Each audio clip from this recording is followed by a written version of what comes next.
Mark Antony. ஆனா நான் இந்த விழாவுக்கு வந்ததற்கு காரணம் விஷால் என் மீது வைத்திருக்கும் பாசமும் மரியாதையும் தனி.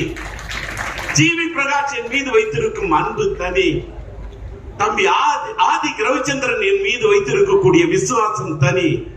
என் தம்பி எஸ் ஏ சூர்யா என் மீது வைத்திருக்கும் மரியாதை தனி.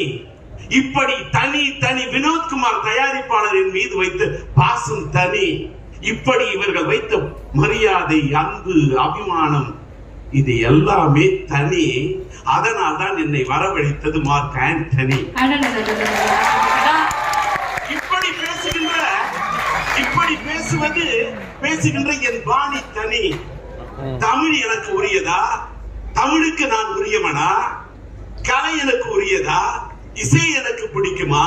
தாளத்தை எனக்கு பிடிக்குமா? அந்த பீட்டை கேட்ட உடனே அப்படியே